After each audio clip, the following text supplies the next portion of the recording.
분황제가 있다고 합니다. 그런데 뭐 진해만 벚꽃이 있는 건 아니고요. 거기 가면 차도 못 들어간대요. 한 세 군데 정도 벚꽃이 이제 벚꽃을 볼 수 있는 곳이 있는데 차도 못 들어가고 복잡하니까 이제 광주나 광주 근교 아니면 제가 이제 남원에 한 10년 있었잖아요. 남원 요천가 이런 곳에 꽃이 참 많습니다. 벚꽃길이 잘 되어 있어서 그곳이라도 가셔가지고 꼭 꽃 구경을 가시기 바랍니다. 못 가시는 분들을 위해서 꽃을 좀 준비를 했습니다. 벚꽃이 이제 비가 오면서 또 바람이 불면서 벚꽃이 막 빨리 떨어지잖아요. 그런데 좀 벚꽃이 빨리 안 떨어졌으면 좋겠다 이런 마음이 항상 들었거든요. 어떤 드라마에서 이런 얘기 하더라고요. 내가 좋아, 꽃비가 좋아. 죄송합니다. 지난 목요일 날 원암짝의 장로 모임이 첨단교회에서 있었습니다. 그런데 그 첨단교회 이제 점심 식사하러 나왔는데 점심 식사하고 이제 딱 밖에 나왔는데 차를 타려고 바람이 싹 부는데 이 꽃비가 확 내리고 어떤 차는 좀 오래된 차예요. 검정색 차인데 거기 벚꽃이 그냥 가득히 덮여가지고 이렇게 도로에 차가 다니더라고요. 그럴 때 참 이 방금 말했던 이 대사가 좀 생각이 났습니다. 꽃비가 좋은가? 옆에 계신 성도님이 더 좋으신가? 주님이 더 좋으신가? 꽃비가 더 좋으신가? 벚꽃 멀리서만 봤는데 이렇게 좀 가까운 이 사진들도 제가 좀 준비를 해봤습니다. 그래서 그때 그 어떤 장로님께서 이런 말씀 하시더라고요. 하나님께서는 왜 벚꽃을 바람 불고 폭 떨어지게 만들으셨냐고. 내 본드를 붙여야지. 본드를 붙여놓으면 오래 볼 수 있지 않겠냐고 그런 말씀 하시더라고요. 그래서 그런 생각을 하시는 분들도 계시는구나 이런 생각을 했습니다. 그러면서 하나님께서는 벚꽃을 이렇게 예쁘고 또 작지만 예쁘고 한꺼번에 확 피잖아요. 그런데 또 빨리 떨어진단 말입니다. 왜 하나님께서 벚꽃을 이렇게 빨리 떨어지게 하셨을까? 사람의 마음과 사람의 생각은 오랫동안 좀 폈으면 좋겠는데 그 형제는 그러시더라고요. 벚꽃도 배롱나무처럼 또 한 100일 정도 이렇게 쭉 폈으면 좋겠는데 너무 빨리 떨어진다고. 하나님의 뜻이 있지 않을까 해서 잠깐 알아봤어요. 뭐였냐면 수분을 위해서 번식을 위해서 짧고 강하게 핀다고 합니다. 왜냐하면 오래 피고 있으면 이 꽃을 피고 있는데 나무가 많은 에너지가 소비가 된다 그래요. 그래서 철저하게 그 목적에 맞게 빨리 피고 또 짧게 피고 강하게 피는 꽃이라고 합니다. 그래서 꽃이 활짝 피는 이 시기에 벌들이 활동하는 곤충들이 활동하는 이 시기에 빨리 수분이 되고 수분이 되면 그 에너지를 이제 씨로 열매로 하기 위해서 그런다고 합니다. 목적이 오래 피는 것이 아니라 목적이 짧은 시간 안에 번식을 끝내는 것이기 때문에 그렇다고 합니다. 그래서 또 꽃이 일부러 또 쉽게 떨어지게 만들어졌다 그래요. 그래서 벚꽃 꽃잎의 밑부분에는 2층이라는 구조가 있대요. 그래서 빨리 떨어진대요. 그래서 수정이 끝나자마자 일정 시간이 지나면 이 부분이 약해진대요. 그래서 바람만 후 불어도 툭 떨어진. 왜요? 하나님께서 만드신 그 목적이 끝났기 때문에 우연이 아니라 설계된 구조였습니다. 그래서 어떻게 보면 우리 그러잖아요. 좀 뭘 먹을 때도 너무 많이 먹으면 맛있게 먹었어도 좀 덜 맛있는 것 같잖아요. 그런데 맛있는 음식을 조금 먹으면 어떻습니까? 더 맛있어, 더 맛있게 느껴지고 더 귀하게 느껴집니다. 그래서 벚꽃 오래 가지 않기 때문에 더 아름답게 느껴지지 않는가라는 생각을 하게 됩니다.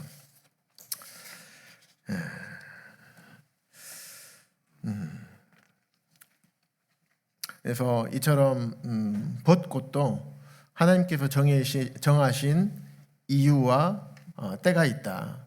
우리는 알지 못하지만 하나님께서는 분명히 벚꽃을 만드신 또 빨리 떨어지게 하신 그 이유와 목적이 있다는 것입니다. 그래서 우리의 삶 가운데서도 참 우리가 이해하지 못하는, 우리가 다 알고 믿는 건 아니잖아요. 세상 사람들은 알고 믿어요. 그렇죠? 그런데 우리 그리스도인은요, 믿고 알게 되죠. 우리의 구원도 마찬가지인 것처럼 가나 혼인잔치 때 포도주를 그 사람들이 포도주를 만들었기 때문에 갖고 갔습니까? 아니면 포도주 만들기 전에 예수님이 가라고 하니까 믿고 가니까 포도주가 됐습니까? 10명의 문둥병자가 고쳐주고 보냈습니까? 아니면 가라고 할 때 믿음으로 고침을 보았습니까? 혈우병 여인도 마찬가지죠. 만졌을 때 나을 거라는 믿음이 있었죠. 믿음 이후에 우리가 보게 되는 것입니다. 날 때부터 소경인 자도 그렇죠. 그래서 우리가 이해하지 못하는 어떤 일을 당할 때, 또 겪을 때, 이럴 때 분명히 이 가운데에는 하나님의 인도하심과 역사하심이 반드시 있다는 것입니다. 그런데 우리는 그것을 알지 못할 뿐입니다. 하나님께서 언젠가는 알게 하실 거예요. 세상이 우리를 그래서 이해하지 못하고 세상이 우리를 감당하지 못하는 것입니다. 그래서 중요한 것은 우리에게 좋은 일을 당했을 때는 제가 일부러 말씀 안 드립니다. 왜냐하면 좋은 일을 당했을 때는 우리 모두가 다 즐겁고 행복하니까. 그런데 우리가 힘들고 어려운 일을 당했을 때는 어떻습니까? 언제 그랬냐는 듯이 좋았던 것은, 행복했던 것, 감사했던 것 순식간에 사라져 버리게 됩니다. 하지만 다시 한번 말씀드리지만 그 모든 것들이 결국에는 다 하나님의 이유와 목적이 있다는 것입니다. 그래서 우리의 삶이 어떻게 되는지, 우리의 삶이 언제 끝날지도 몰라요. 참 우리 모임 안에서 귀하신 형제 자매님들, 때로는 충분히 더 사실 수도 있는데 하나님 우리 모임 안에서 아주 귀하게 쓰임 받으신 형제 자매님들이 계셨어요.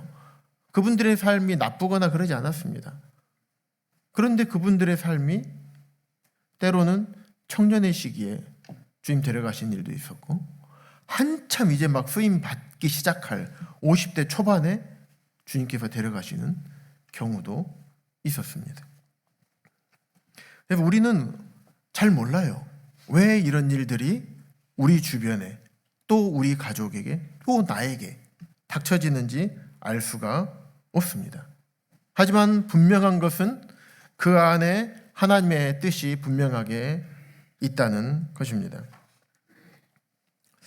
그래서 우리가 살아가는 삶 가운데에서 여러 가지 좋은 일, 나쁜 일 우리 입장에서 겪게 되지만 중요한 건 우리가 무엇을 추구하며 사는지, 무엇을 위해서 사는지, 또 지금 우리가 어떻게 사는지가 참 중요한 것 같습니다.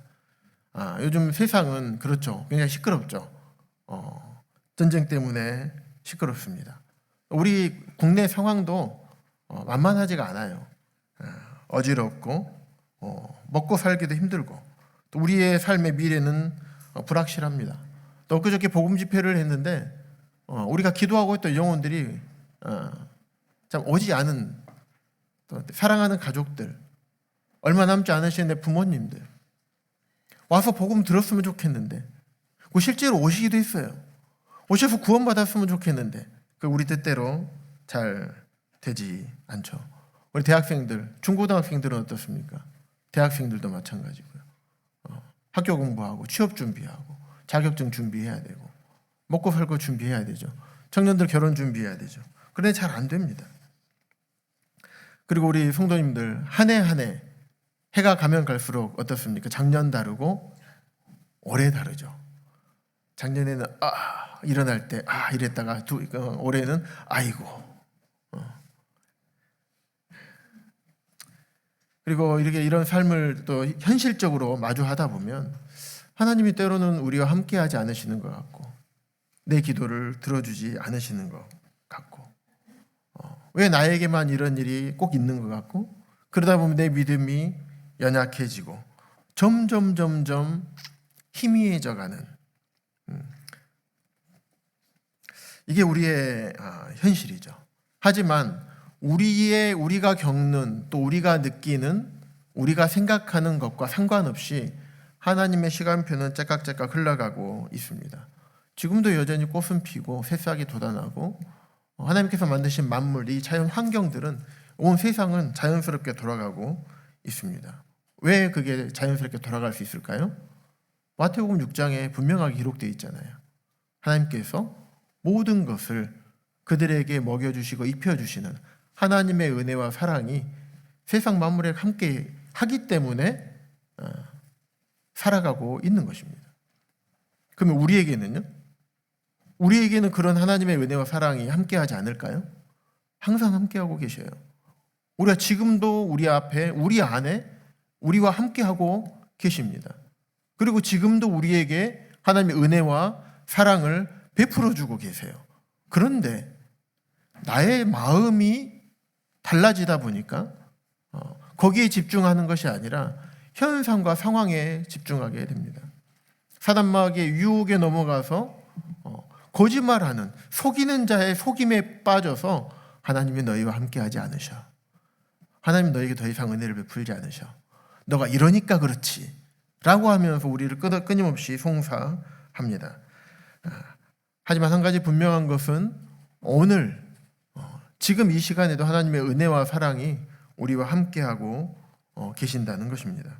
여전히 우리의 기도에 귀를 기울이고 계시고 우리의 삶을 돌아보시고 마음까지 살피시고 성도님들 경험하시는 것처럼 필요를 공급하시고 우리의 어려움을 우리보다 더 많이 헤아리고 계십니다. 그래서 그 안에서 역사하시는 것입니다. 그래서 오늘 우리 성도님들과 함께 생각해 볼 것,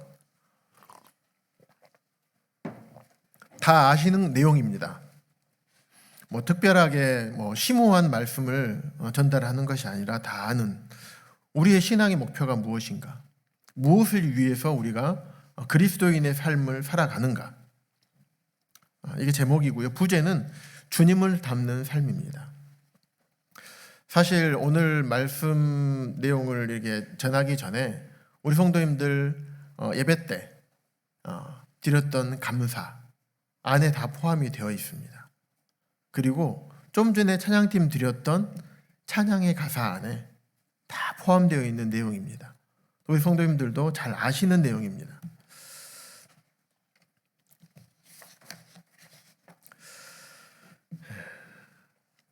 우리가 주님을 섬길 때 각자 나름의 비전이 있죠. 목표가 있습니다. 나는 이런 모습으로 주님을 섬기고 싶다. 여러 가지가 있습니다. 나는 기도를 열심히 하고 싶다. 열심히 전도하는 전도자가 되고 싶다. 충성스럽게 아무런 직분, 아무도 나를 알아주지 않더라도 나는 주님의 말씀에 그냥 순종해서 충성스럽게 주님 부르실 때까지 끝까지 주님을 섬기고 싶다. 때로는 우리 청년의 시기에 이런 말씀을 많이 들었습니다. 일꾼 되기를 사모해라. 자매님들에게는, 청년 자매님들에게는 일꾼의 아내 되기를 사모해라. 그리고 개척에 대한 말씀도 많이 들었습니다. 또 선교의 비전, 이런 부분에 대해서도 우리 청년 때는 그런 말씀을 늘상 듣고 살았습니다. 그러면서 청년들이 어떻게 무엇을 바라보고 살아야 되는지 많이 알려주셨어요. 그래서 그것을 위해서 우리가 기도하고 그것을 위해서 하나님 말씀을 더 배우고 주님을 더 가까이 하려고 했던 것 같습니다.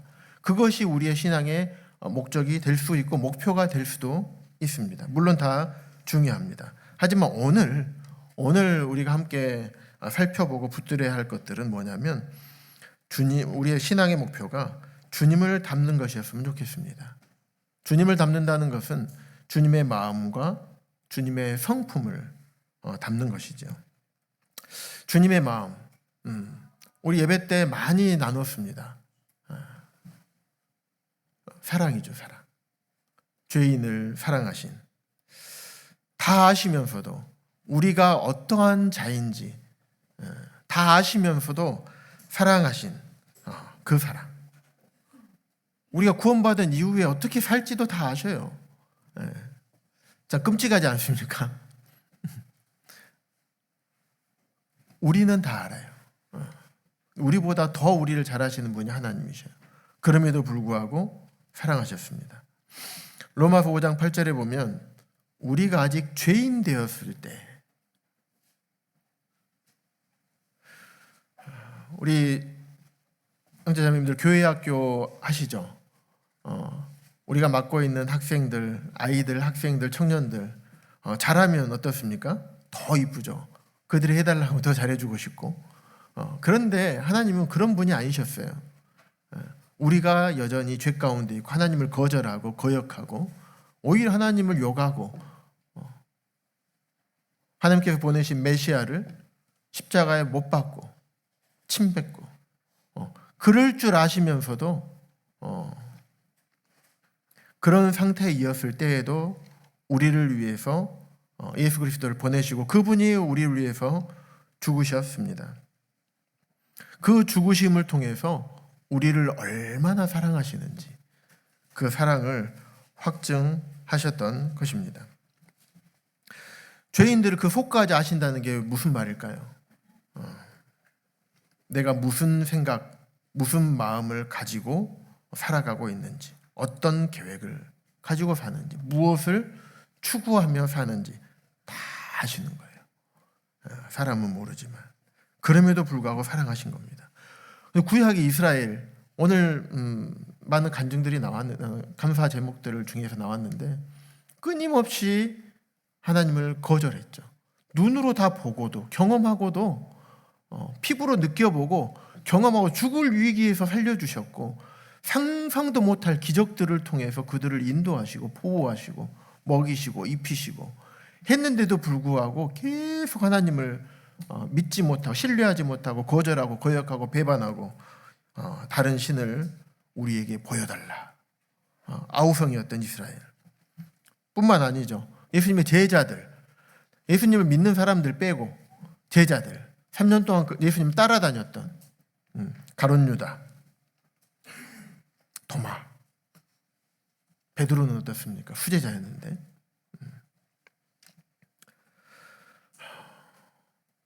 또 예수님을 못 박았던 그때 이스라엘 사람들, 이스라엘 백성들의 태도가 어땠습니까? 바라바와 예수님 누구를 살려줄까 했더니 바라바를 놓아주래요. 예수님이 강도보다 못한 그런 분이 아니시잖아요. 예수님이 그들에게 도대체 무슨 잘못을 했길래 이렇게 이런 취급을 당할 줄 아시면서도 예수님께서 이 땅에 오셔서 자기를 환영할 것이 아니었죠. 요한복음 1장 12절에서 그 자기 땅에 오매, 왕이신 예수님이 자기 땅에 오셨어요. 그리고 왕의 모습으로 오시진 않으셨죠. 근데 그를 영접하지 않았습니다. 그럴 거 아셨어요. 왜요? 예수님 다 아신 하나님이시잖아요. 왜 오셨습니까? 성도님 잘 아시는 것처럼 죽으러 오셨어요. 그것이 로마서 5장 8절에 있는 우리가 아직 죄인 되었을 때 우리를 위해서 죽으셨다. 그것이 그 죽으심이 우리에 대한 주님의 사랑이다. 말로만 하지 않으신 분이셨습니다. 확증하시기 위해 십자가에 실제로 달려 죽으셨던 것입니다. 예수님은 끔찍한 죄인들 위해 죽으셨어요. 그런데 그 앞에 있는 기쁨을 위해서 참으셨대요. 그 앞에 있는 기쁨. 그 기쁨이 도대체 무엇이었을까? 죄인이 회개하고 하나님 앞으로 돌아오는 그것을 바라볼 기쁨이었습니다. 뿐만 아니라 죄인된 삶을 살 수밖에 없던 그런 자들이 이제 예수님을 믿고 회개하고 예수님 믿고 구원받아서 이제는 하나님의 자녀로 하나님의 자녀의 삶을, 제자의 삶을, 예수님이 가셨던 그 길을 각자의 믿음의 분량에 따라서 조금씩 한 걸음 한 걸음씩 나아가는 것들, 그런 것을 그것을 기대할 기쁨.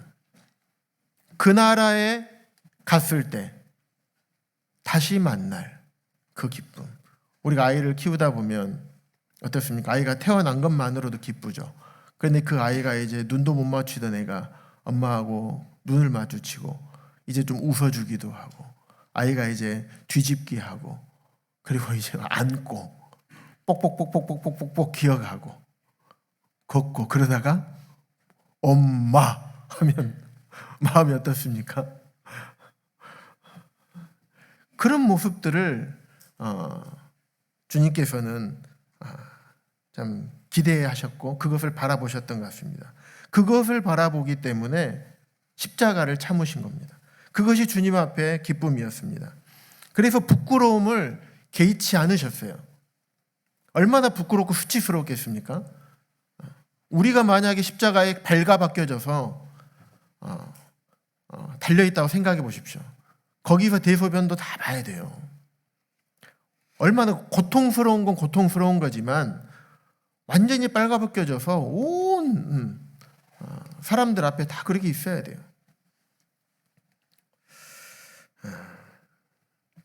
그 사랑이 도대체 무엇이길래, 이 사랑을 우리가 예배 때 묵상을 했었던 거죠.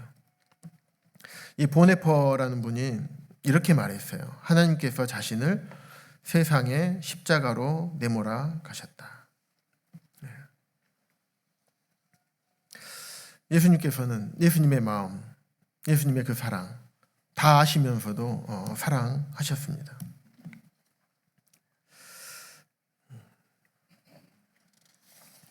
그래서 우리는 우리가 어떠한 자인지 실제 모습을 직면해야 됩니다.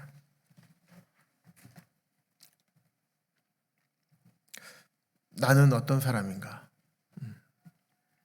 우리 요한복음 8장 44절 함께 읽어보도록 하겠습니다. 시작. 너는 너희 아비 마귀에게서 났으니 너희 아비의 욕심대로 너희도 행하고자 하느니라. 시편입니다. 내가 죄악 중에서 출생하였으며 어머니가 죄 중에서 나를 잉태하였나이다. 의인은 없나니 하나도 없으며 다 치우쳐 함께 무익하게 되고 선을 행하는 자는 없나니 하나도 없도다. 우리 출생의 비밀입니다.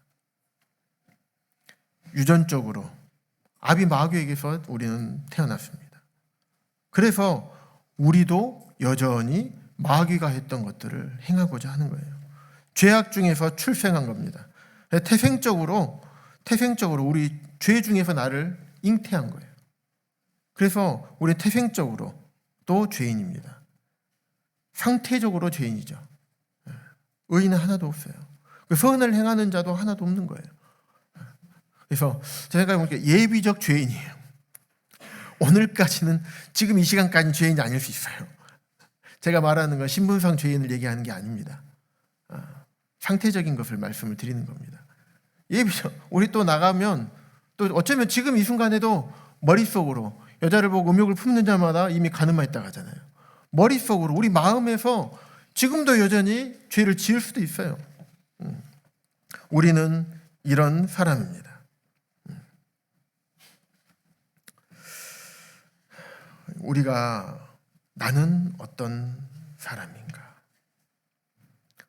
혹시 성도님들 중에서 나는 그렇게까지 죄인이 아니고 그렇게 생각할 수 있을지도 모릅니다. 그런데요, 누가복음 6장에 보면 이런 말씀이 있어요. 너의 이 뺨을 치는 자에게는 저 뺨도 돌려대며. 우리가 뺨 한 대 맞아보면 알아요. 뺨 맞고 이쪽도 때려봐 웃으면서 이럴 수 있는 분이 아무도 없어요. 일단 인상부터 구겨집니다. 속에서 불이 올라오고요. 원수를 사랑할 수 있습니까? 누가복음 6장 27절부터 38절에 구구절절 기록되어 있습니다. 함께 보려고 했는데 시간상 보진 않겠습니다. 원수를 사랑하고 너희를 미워하는 자를 선대하고 너희를 저주하는 자를 위해서 축복하래요. 너희를 모욕하는 자를 위해서 기도하래요. 너희 이 뺨을 치는 자에게 저 뺨도 돌려드래요. 내 겉옷을 빼앗는 자에게 속옷도 거절하지 말아요. 내게 구하는 자에게 주래요. 구워주라는 게 아니에요. 내게 구하는 자에게 그냥 주래요. 내 것을 가져가는 자에게 다시 달라 하지 말래요. 너희를 사랑하는 자만을 사랑하면 칭찬받을 것이 무엇이냐? 죄인들도 사랑하는 자를 사랑하는 자. 그러면서 35절에 오직 너희는 원수를 사랑하고 또 원수를 사랑하래요. 뿐만 아니라 선대하래요. 뿐만 아니라 원수한테 아무것도 바라지 말아요. 그리고 그러면 너희 상이 클 것이라고 합니다. 그러면서 36절에 너희 아버지의 자비로우심 같이 너희도 자비로운 자가 되라. 이렇게 했을 때 자비로운 자가 된다고 그래요.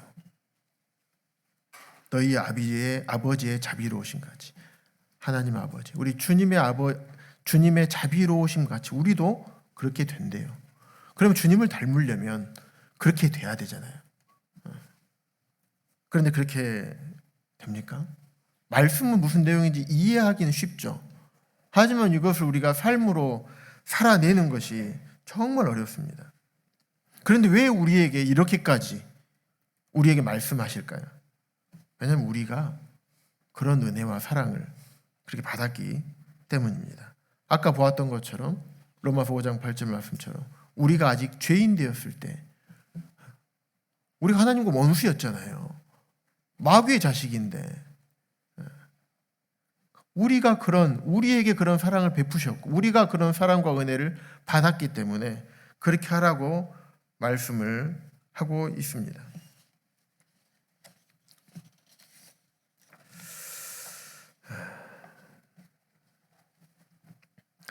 우리 성도님들, 우리는 분명히 의인입니다.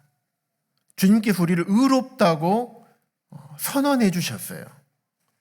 한영재님께서 감사드리셨죠. 우리를 죄 없다고 하지만 않으시고 죄를 용서해 주신 것뿐만 아니라 우리를 의롭다고 선언해 주셨어요. 그럼 우리는 의인이죠. 그리고 우리가 성도를 서로 바라볼 때 의인으로 바라봅니다.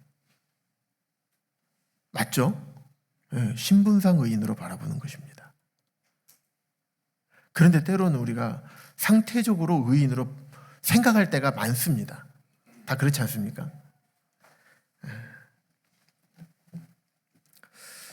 그래서 때로는 서로에게 많은 기대를 할 때가 있어요. 저 성도님은 그러지 않으시겠지. 내가 이렇게 해도 다 받아주시겠지. 저 성도님 절대로 그러지 않으실 거야. 이렇게 생각하고 있을 때가 참 많아요. 우리가 구원받은 형제 자매이기 때문에 일반적으로 삶에서도 당연히 그럴 것이라고 또 그리해야 된다고 생각을 하다 보니까 더 많은 기대를 하게 됩니다. 기대가 크면 무엇이 큽니까? 실망이 큽니다. 기대가 크면 또 무엇이 큽니까? 아픔이 큽니다. 더 많은 상처를 받게 돼요. 그래서 세상 사람들이 우리에게 뭐라고 하든지 어쩌든 간에 그때 잠깐 그냥 눈 감아버리고 한번 그냥 그런 일 당했나 보다 생각하고 끝나면 돼요. 그런데 성도들은요. 성도들이 그렇게 하면 어떻습니까? 오래 남아요. 왜 오래 남습니까? 내가 오래 남겨두니까 그렇습니다. 왜? 우리가 너무 많은 기대를 하고 있습니다. 그런데 성도들이, 형제 자매님들이 우리에게 그렇게 우리를 아프게 할 수 있습니까? 동의 간대십니까? 그럴 수 있습니다. 생각해 보십시오. 우리가 구원받은 형제 자매인데 부부간에 서로 아프게 안 합니까? 한 입을 덮고 자잖아요. 살잖아요. 그런데 부부간에도 서로 아프게 합니다. 다투고 나면 어떻습니까? 기분이 좋습니까? 시원해집니까? 힘들어요. 그런데 금방 풀어집니까? 안 풀어져요. 시간이 오래 갑니다. 우리가 왜 그렇게 이런 일들이 계속 일어날까요? 우리가 죄인이기 때문에 그렇습니다. 아내에게 많은 기대를 하면 할수록 나에게 찾아오는 실망과 또 상실감, 어려움 더 크게 옵니다. 남편에게 더 많은 것을 요구하고 기대하고 그러면 그럴수록 더 많은 상처를 받고 더 많이 어려워집니다. 제가 아예 기대하지 말라는 얘기는 아닙니다. 근데 그런 마음만 갖고 있으면 우리 마음이 더 어렵다는 겁니다. 제가 여기서 말씀하고자 하는 것은, 말씀을 드리고 싶은 것은 현실을 우리가 인지하고 직시하자, 이겁니다. 우리는 모두가 죄인입니다. 일꾼들은 어떻습니까? 일꾼들은 그러면 안 되잖아요. 그 일꾼들도 사람이에요. 일꾼들도 죄인입니다. 여전히 죄의 아비 마귀에게서 나서 우리도 그 욕심대로 행하고자 하는 마음이 이 상태적으로 있는 거예요. 그래서 우리 모두 죄의 습성을 그대로 가지고 있는 사람들이에요. 그래서 주님께서 다듬어 가고 계시는, 예전에도 말씀드렸습니다. 우리는 공사 중인 한 명의 하나님의 자녀일 뿐입니다. 계속 자라가야 됩니다. 다듬어져 가야 됩니다. 하지만 그들 가운데 성령님께서 교회에 세우셔서 교회를 인도하고 보호하고 먹이는 삶을 섬기는 살고 또 섬기는 일을 하도록 또 일꾼들을 그렇게 부르셨던 겁니다. 그래서 일꾼들도 공사 중, 성도님들도 공사 중, 우리 모두 공사 중. 이것을 우리가 잊지 않으면 좋겠습니다. 이걸 잊는 순간에 나는 공사가 조금 덜 끝났고 저 성도님들 공사가 많이 덜 끝났어요. 그럼 서로 이렇게 손가락질하는, 주님 보실 때는 어떻겠습니까? 한심하게 보이겠죠. 도토리 키재기고.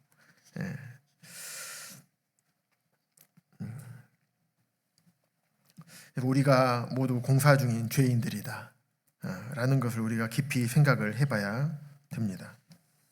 이런 죄인을 위해서 하나님께서 우리에게 은혜와 사랑을 베푸셨고 우리 주님께서 우리에게 사랑을 베푸셨습니다. 이게 하나님의 마음이고 예수 그리스도의 십자가 사랑입니다. 그래서 십자가는 참 특이합니다. 십자가는 우리의 죄가 드러난 사건이죠. 죄 없으면 주님이, 예수님께서 십자가에 달리실 필요가 없어요. 그 십자가 딱 가면 내가 죄인이구나, 죄인이었구나, 지금도 여전히 그렇구나. 이게 드러난 사건입니다. 하지만 그 죄를 확 드러내셔가지고 죄대로 처벌한 것이 아니에요. 동시에 그 죄를 끌어안으신 그 사건입니다. 십자가는 우리에게 그런 것입니다.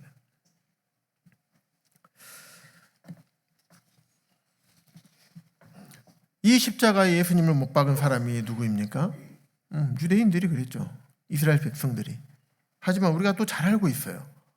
그게 바로 나라는 것을. 이게 얼마나 심각한 건지 때로는 잊어버릴 때가 종종 있어요.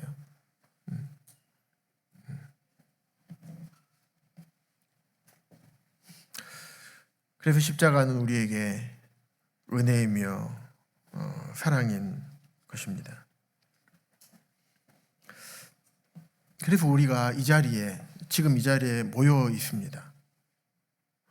그리고 주와 복음을 위해서, 주님께 영광을 돌려드리기 위해서 우리가 잘 안 되지만 주님께서 말씀하신 그 말씀에 순종하려고 살려고 합니다. 우리 사도 바울의 삶을 보면 어떻습니까? 엄청나게 경건하고 훌륭한 삶을 사셨죠. 그의 온 일생을 들여서 마지막에는 목숨까지 주님 앞에 드렸잖아요. 그런데 사도 바울조차도 내가 내 몸을 쳐서 복종시킨다 그래요. 그만큼 우리의 육체는 어려워요. 그래서 우리가 그리스도인 세상 사람이었으면 우리 몸을 쳐서 복종시킬 일도 없어요. 그런데 이 은혜와 사랑을 입었기 때문에 우리가 지금 이 자리에 모여서 그리스도인의 또 삶을 살면서 몸부림을 치고 있는 겁니다. 죄악에 빠지지 않고 하나님 말씀에 순종하는 삶을 살기 위해서 끊임없이 우리를 유혹하는 그 유혹에서 벗어나려고 몸부림치고 그런 삶을 우리가 살고 있지 않겠습니까? 그래서 주님께서 십자가에서 베풀어 주신 그 은혜와 사랑 때문에 참 또 모든 것을 버리셨기 때문에 우리가 그분을 위해서 모든 것을 버릴 수가 있고, 그분께서 먼저 십자가에서 그 길을 가셨기 때문에 우리도 주님께서 가셨던 그 길을 지금도 가고 있는 것입니다. 우리가 그 은혜를 알고 그 사랑을 알기 때문에 우리를 주님의 길로 그 은혜와 사랑이 우리를 이끌어 가는 것입니다. 그래서 지금 이 시간도 우리에게 말씀해 주고 계십니다. 너의 인생의 목표가 무엇인가? 주님을 닮는 것입니다. 우리 신앙의 목표가 무엇입니까? 주님을 닮는 것입니다.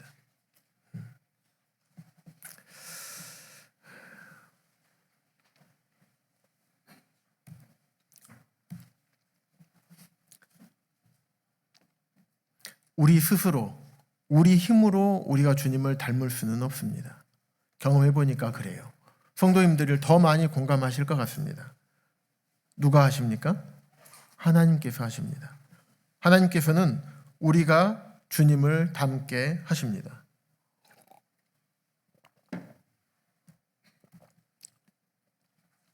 이 말씀 함께 읽도록 하겠습니다. 시작. 하나님을 사랑하는 자, 곧 그의 뜻대로 부르심을 입은 자들에게는 모든 것이 합력하여 선을 이루느니라. 29절입니다. 시작. 하나님이 미리 아신 자들을 또한 그 아들의 형상을 본받게 하기 위하여 미리 정하셨으니. 28절에서 우리가 잘 아는 말씀입니다. 하나님을 사랑하는 자, 우리 모두 하나님을 사랑하시죠.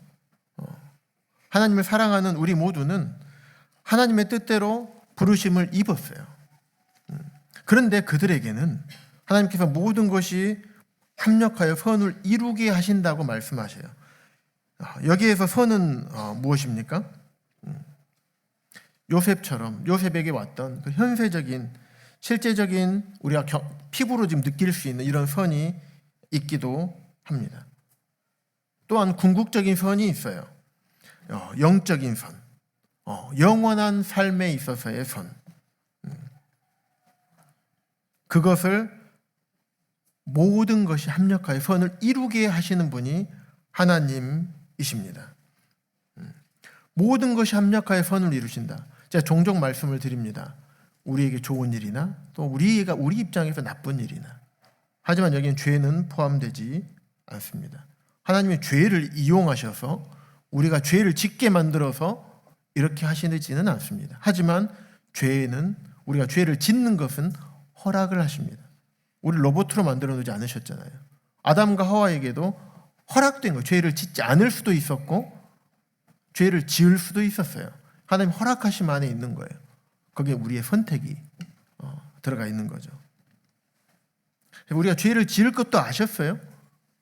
그것마저도 이용하셔서 그것마저도 합력하셔서 선을 이루게 하시는 분이십니다. 그래서 하나님이 미리 아신 자들을, 우리 구원받은 우리 자들을 그 아들의 형상을 본받게 하기 위해서 이런 것들을 허락하시는 겁니다.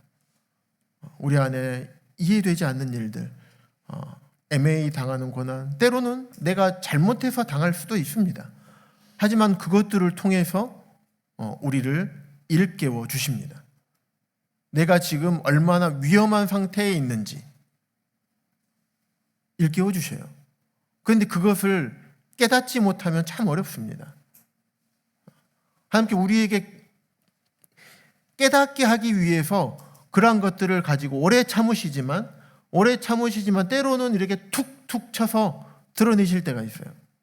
그걸 정신 바짝 차려야 됩니다. 아, 경고구나. 왜 이게 드러났을까? 왜냐하면 우리가 실제로 그러잖아요. 살다 보면 많은 죄들을 짓고 삽니다. 그런데 대부분 하나님께서 감춰주시잖아요. 근데 갈라디아서 6장 1절에서는 그 죄가 드러나거든 드러내시는 분이 계셔요. 그분이 누구십니까? 하나님이십니다.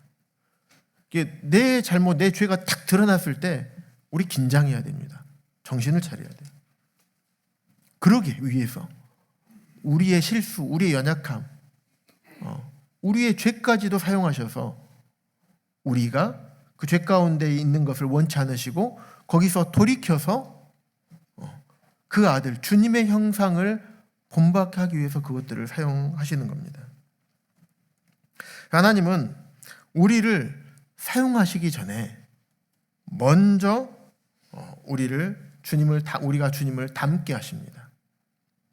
그래서 우리가 주님을 조금씩 닮아가면 그때 또 사용하셔요. 그러면서도 우리의 부족한 점들을 계속 다듬으십니다.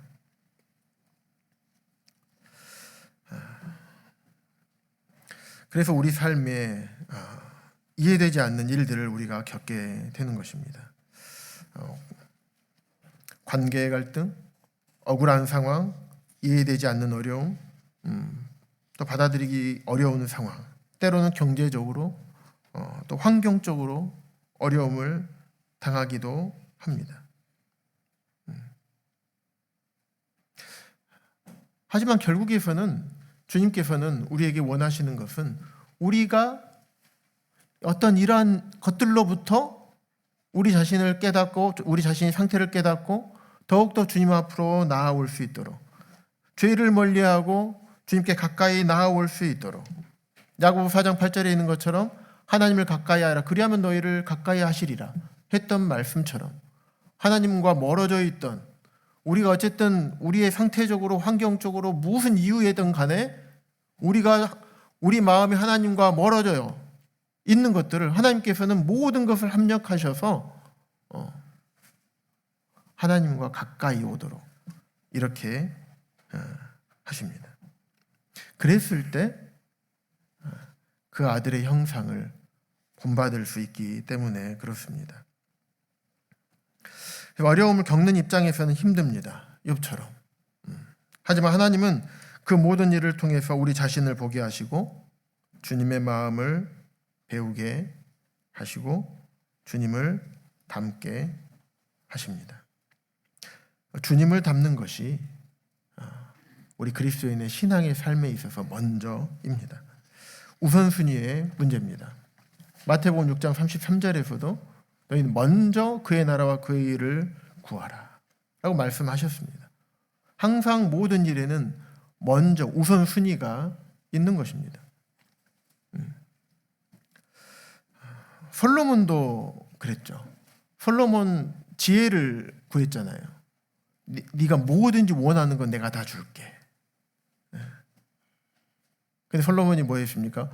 부귀와 영화를 주십시오. 뭐 이렇게 강력한 군주가 되게 해주십시오. 이런 것을 요구하지 않았어요. 하나님께서 내게 맡기신 이 백성들을 잘 재판하고 다스릴 수 있는 듣는 마음을 주세요라고 했습니다. 솔로몬은 듣는 마음을 달라고 했습니다. 그런데 그 뒷구절에 보면 그것을 지혜를 달라고 했다라고 기록을 하고 있습니다. 솔로몬은 자신을 알았어요. 자신이 아버지 다윗을 위해서 왕이 됐을 때 자기가 자기 능력으로 된 것이 아니라는 걸 알았어요. 이것은 다 내 아버지 다윗께서 다 해놓으신 건데 제가 무슨 왕이 될 자격이 있는가? 이건 내 힘으로 된 것이 아니라 하나님과 내 아버지 다윗으로부터 내가 다 받은 거다. 이런 겸손함이 솔로몬이 그때는 있었습니다. 그래서 그 겸손함을 통해서 듣는 마음을 주십시오. 많은 사람들이 많은 송사를 하겠죠. 솔로몬에게 와서 이걸 재판해 주세요. 그런데 사람의 말이 어떻습니까? 다르잖아요. 한 아이를 두고 두 여인의 입장이 다르잖아요. 근데 그것을 잘 분별해야 됩니다. 그래서 듣는 마음이 필요한 거예요. 사람들의 말을 자세히 듣고 듣는 마음도 필요하겠지만 재판을 할 때 기준이 무엇이 돼야 됩니까? 그 당시에 하나님 말씀 율법이 돼야 되죠. 그러려면 하나님의 말씀 율법을 잘 알아야 되고 율법을 제정하신 하나님의 마음을 잘 알아야 되는 거예요. 그래서 듣는 마음, 하나님의 기준으로 보았을 때, 그래서 하나님은 지혜라고 표현을 하셨어요. 듣고 분별하는 지혜. 그래서 하나님의 말씀을 듣는 마음이 솔로몬에게는 그게 먼저였던 것입니다. 그래서 결국은 하나님의 말씀을 듣는 마음이 지혜의 출발점이었습니다. 잠언 9장 10절에서 보면 여호와를 경외하는 것이 지혜의 근본이라고 말씀하고 있습니다. 지혜는 하나님을 경외하는 것, 하나님을 경외하기 때문에 하나님의 말씀을 먼저 듣게 되겠죠. 그래서 경외하는 사람은 그의 말씀을 듣는 사람입니다. 이처럼 먼저 우리가 주님의 인격을 닮을 때, 먼저 우리가 주님을 닮을 때, 그 다음에 다른 것들은 하나님이 임의대로 알아서 사용을 하시는 것입니다. 어쨌든 내가 쓰임받고 주님으로부터 무언가를 일을 하는 것, 물론 귀한 일입니다. 하지만 그것이 먼저가 아니라 주님이 먼저입니다. 주님을 닮는 것이 먼저입니다. 다시 십자가로 돌아가겠습니다. 주님께서는 우리가 아직 죄인 되었을 때에도 우리를 아셨고 우리가 구원받고 난 이후에도 어떻게 살지도 아셨어요.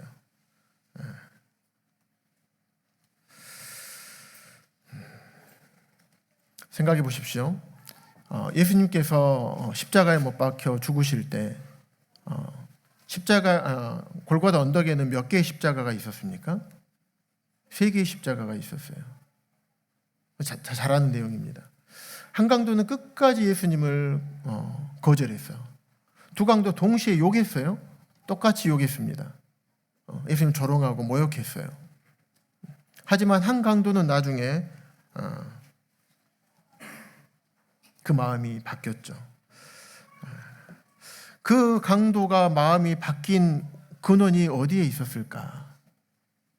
예수님께서 십자가에 달려 죽으실 때까지, 죽으시는 그 순간까지도 누가복음 6장에서 원수를 사랑하라고 했던 그 말씀을 예수님께서 실천하셨던 겁니다.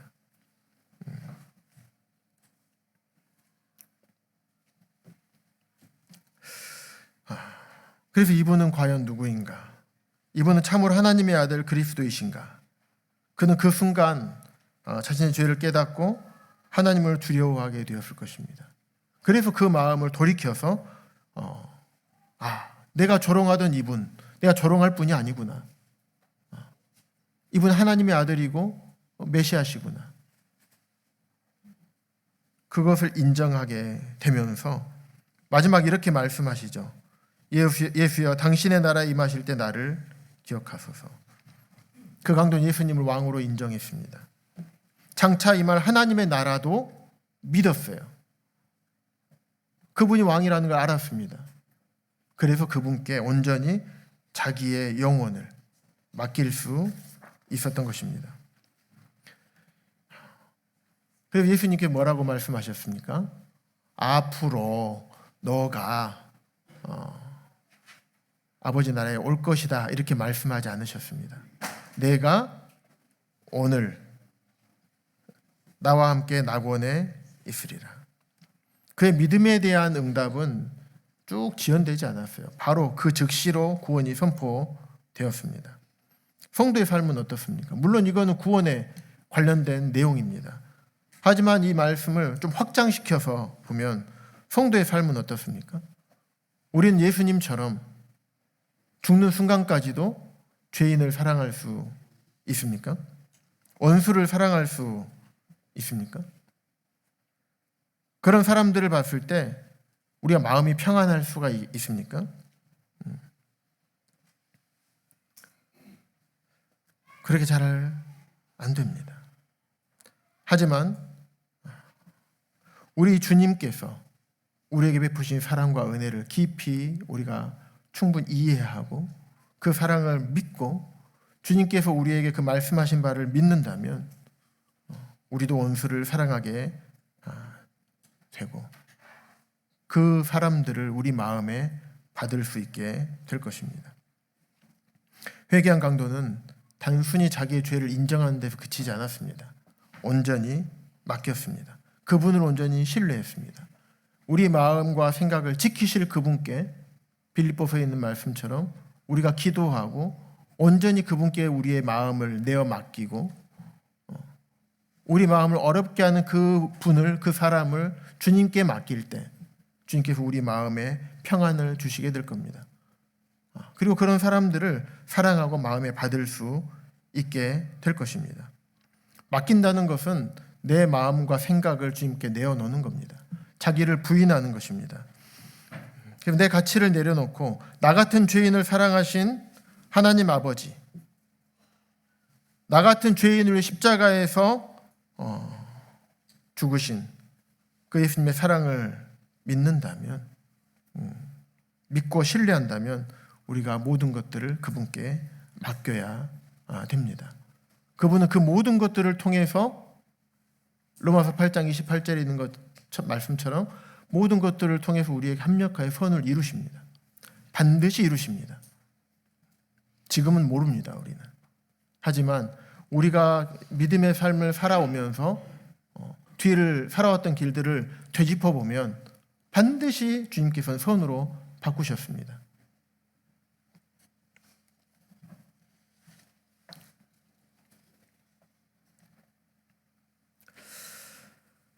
2026년 우리 동북교회 표 중에서 맨 앞에 있는 말씀이 사랑 안에서입니다.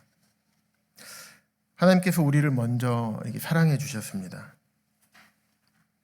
그리고 그 사랑을 예수님을 통해 확증해 주셨어요. 그래서 예수님을 닮는 삶, 예수님의 사랑을 닮는 삶을 우리가 살기를 주님께서는 우리에게 원하십니다. 사랑하면 이해할 수 있습니다. 사랑하면 용납할 수 있습니다. 사랑하면 받을 수 있습니다. 사랑하면 용서할 수 있습니다. 사랑하면 예수님을 닮는 것입니다. 마귀는 이렇게 말합니다. 관계를 끊어라. 벌을 줘라. 고통받게 해라. 너의 정당성을 주장해라. 용서하지 마라. 합당한 대가를 치르게 해라. 이렇게 끊임없이 우리의 마음을 요동하게 합니다. 사랑하지 못하게 합니다. 하지만 주님의 마음을 다릅니다. 그 사람도 그 사람을 위해서 내가 십자가에 죽었다. 내가 너를 사랑한 것처럼 그 사람도 내가 사랑했다라고 말씀하고 있습니다.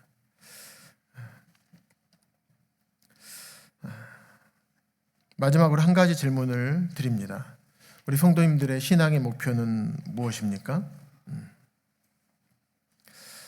우리 모두가 주님의 마음과 인격을 담는 것, 그것이 우리 신앙의 목표가 되어야 할 것입니다. 특별히 2026년 올 한 해 벌써 이제 4월 달이 되었습니다. 벌써 1, 4분기가 지나고 가고 있습니다. 주님께서 우리에게 사랑 안에서를 가장 먼저 주셨어요. 이 사랑, 주님의 마음과 인격. 우리가 모든 고린도전서 12장에 은사가 있잖아요. 에베소 4장에도 있고 로마서도 있고 베드로전서 5장에도 있습니다. 많은 은사들이 있지만 이 은사는 결국에는 온전한 것이 오면 사라진다 그랬어요. 그친다 그랬어요. 그친다고. 하지만 사랑은 영원히 남습니다. 주님의 마음과 인격, 죄인들을 사랑하신, 또 우리들을 또 사랑하신 그 사랑, 이것이 우리의 신앙 목표가 되어야 하지 않을까라는 생각을 하게 됐습니다. 주님을 닮으면 영혼을 불쌍히 여깁니다. 그래서 복음을 전하게 됩니다. 주님을 닮으면 원수를 사랑하게 됩니다. 주님을 닮는 것이 결국에는 영원히 남는 것이고, 주님을 닮는 것이 주님께서 우리를 구원하시고 지금도 역사하시고 계시는 그 이유 중에 아주 큰 이유입니다. 그러면 이 시간 기도드리고 말씀을 마치도록 하겠습니다.